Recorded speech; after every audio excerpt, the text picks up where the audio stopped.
Ito ngayon yung aking papapakin. Prito na bangus, tapos prutas, tsaka yung vegetable. Ayos na to. Buhay na to. Tayo. Ganyan tayo. Dito lang ako sa malapit sa higaan ko.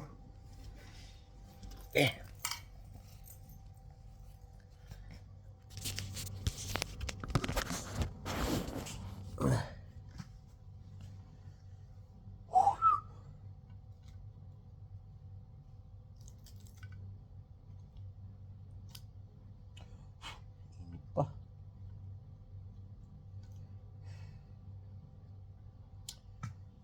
Lord, thank you God sa blessing. Kalakasan, Lord.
Mal na. Grabe yung mantika mo eh. Ganun sa dulo-duluhan eh. Grabe nga, ito sunog nga kamay ko, oh.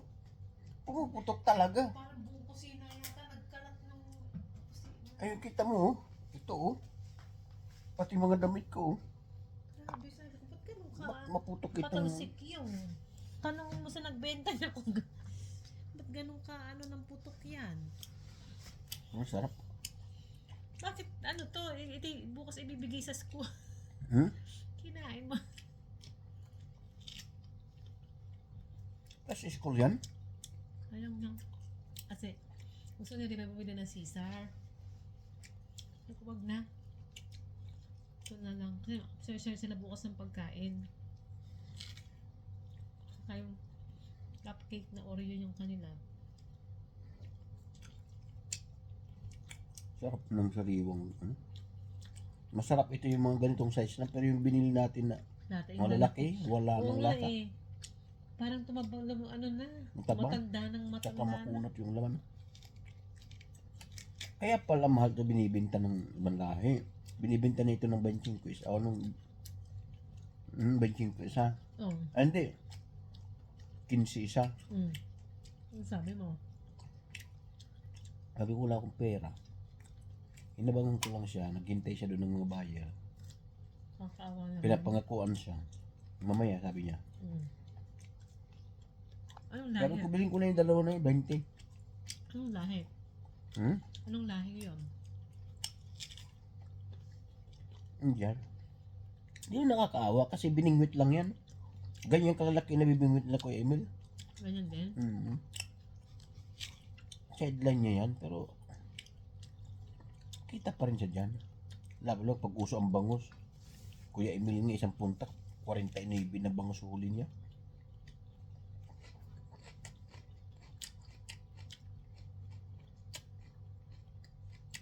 Medyo parang malaki yun eh. Hmm? Hindi ko kanila kaya ganyan lang. Malaki na kun. May mga malaki din.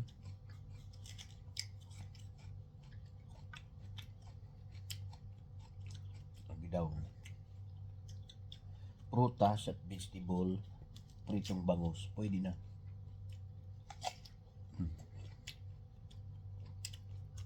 Sarap talaga ito. Pera.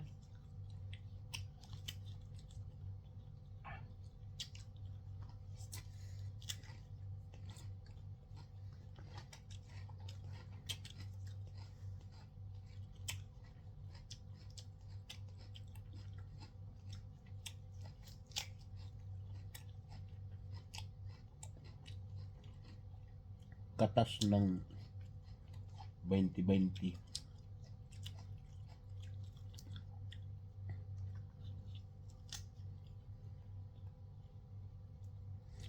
Lang bili ko dito, dalawa eh. 10 isa. Pwede na rin. Kasi sa market, dinis na yan eh. Hiwa na. Ay, kanya buo yun eh. May sa market, nilinisin na yun.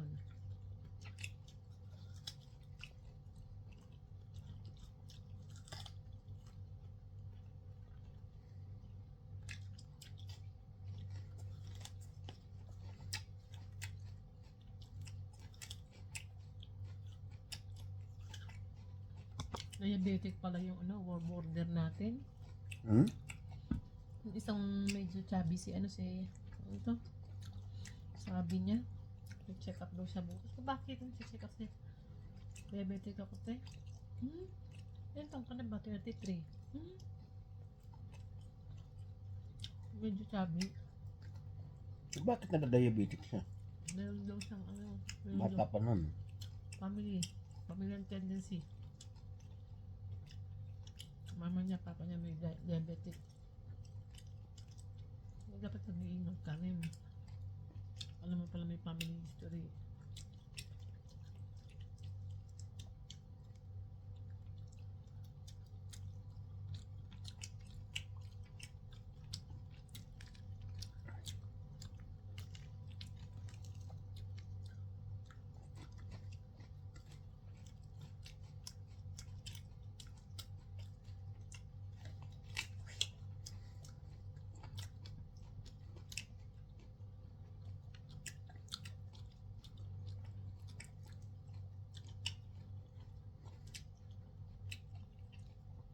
Tsaka yung mga malalaki, maitim yung laman, hindi maputi. Ito maganda. Ito masarap nga. Sarap nga. Kaya kinugasan ng kawali. Kasi pag mainit pa yun, madaling linisin. Pero pag matagal na, ay naku, kapit na. Madali kasing linisin pag mainit.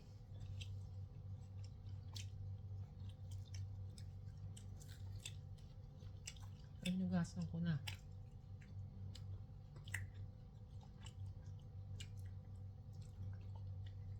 Sabi, ang hirap ng diabetic. Multi-system yan.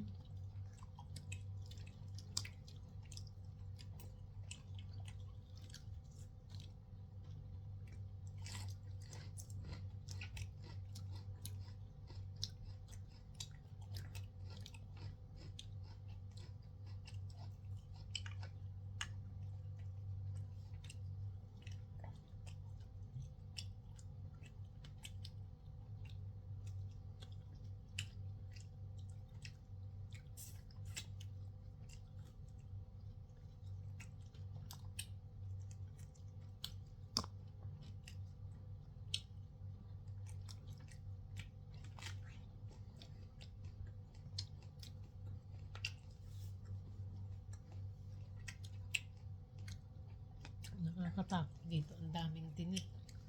Diyan. Hmm? Ganunin mo, ano? Kaya ko naman. Kaya lang. Itong tinik nito, hindi siya katulad ng isda na matalas. Ito na, mabalok to. Parang maano pa, bata pa. Hindi, ang tinik ng bangus, ano siya, hindi siya matalas. Hindi siya yung tutusok. Saan kumuha ng lemon? Ha? Ano, sorry. Meron pa? Marami pa nang gan. Baka sa rep ng kabila.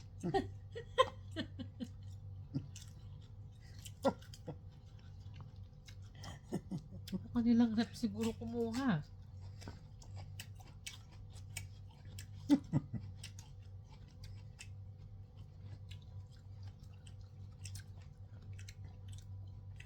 Kaya palang kinakain niya ng mga ano, brown rice, quinoa, Sino?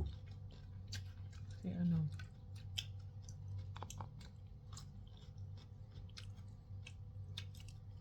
Binta mo ng kaldero.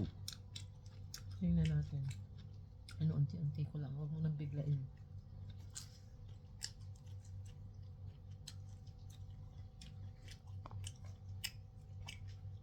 Tatanong kasi sila sa gas. Sabi ko, per head ang gas, sis. Kasi kahit kami ni Alex, dalawa kami eh. Kantin ko dalawa.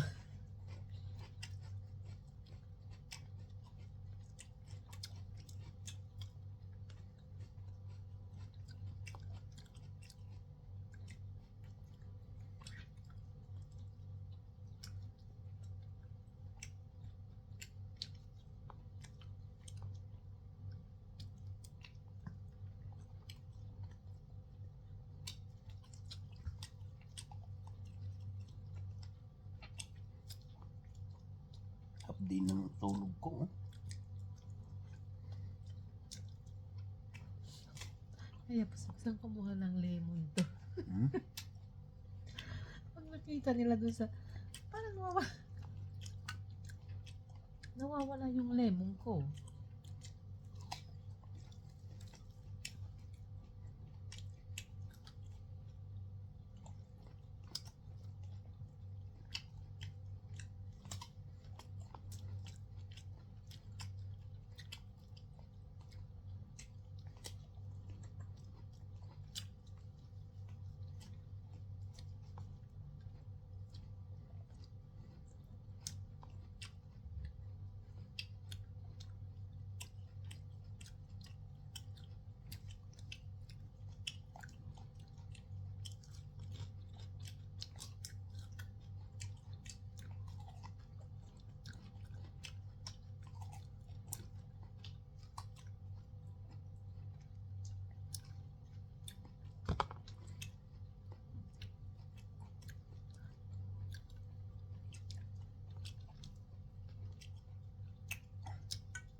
Double purpose yan eh.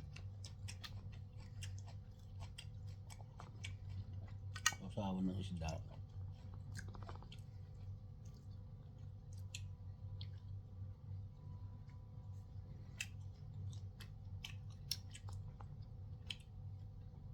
Manamis-namis.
Mabait din yung anak ni ano, ni Ube. Hmm?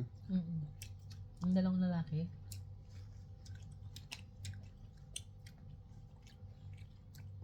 Mabait din. Gagalang din yung mga dalawa. Hindi yung kagaya ng ibang Arabic na parang baros. Di ba may mga Arabic na parang ano, yung parang sa kanila hindi. Tsaka mukhang mabait yung asawa ni Ube. Nakikita mo sa mga bata tahimik eh. Yung mga bata, ano talaga kinakalakihan. Yun talaga yun. Nami-mirror nila yung ano ng mga magulang.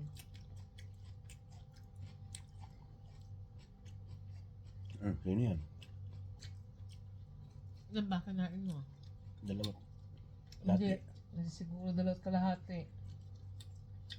Oh. Tatlo ka na. Pangatlo dapat yan.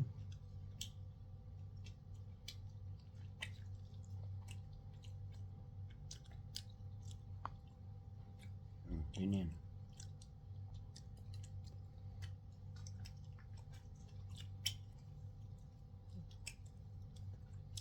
Anong si Tembin? Ay, wala na siya sa mga kapatid niya.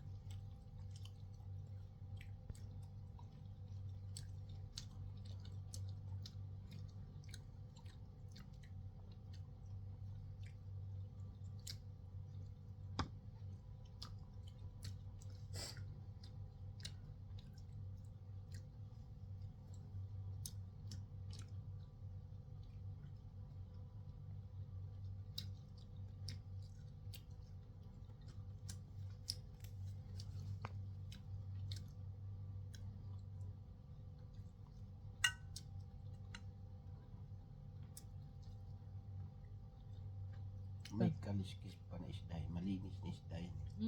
Malinis talaga yan. Kabuting puti, oh. Bagay yan yung may red wine, white wine.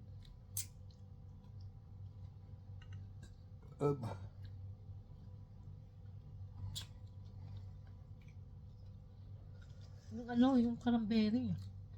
Inumin ko na. Gusto mo pa to? Hindi ako na. Baka mag-acid ka.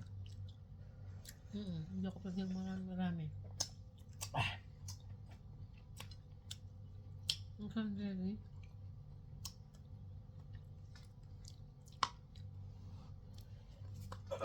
Busog na naman.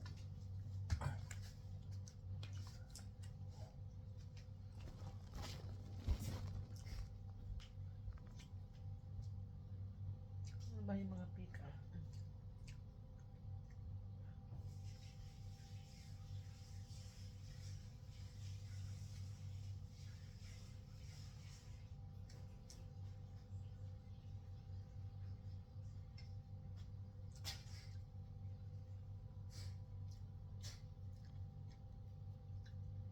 May baso ka dyan? Andiyan sa loob ng rep din.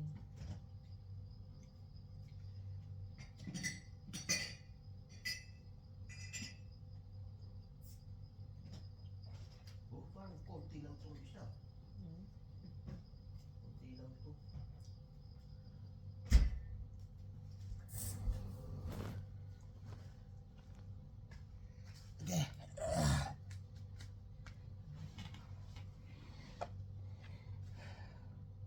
Cranberry mga idol, gamot ito sa mga muscle pain, kasukasuan.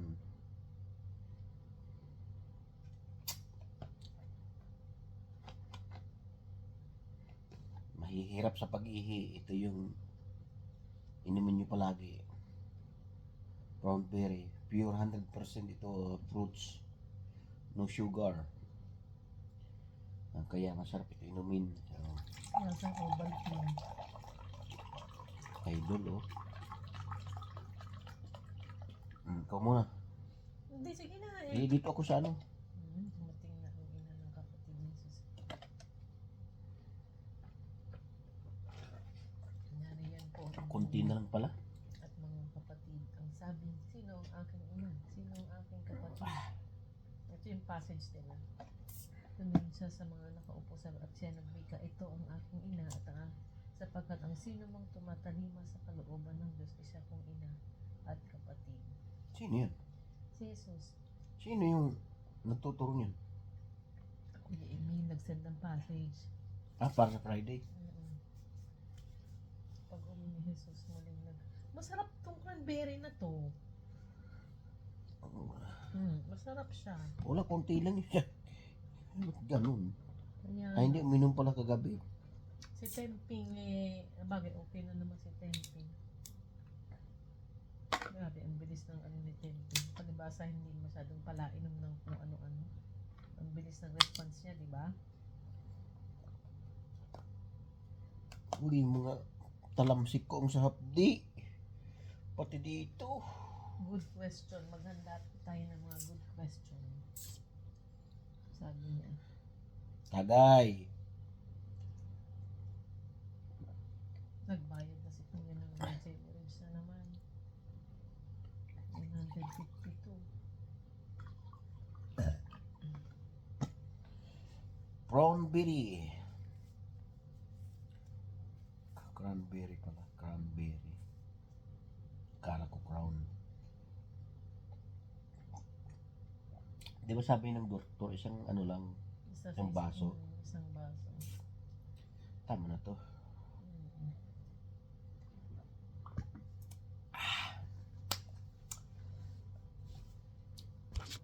Busog na naman. Tama lang yun. Walang rice.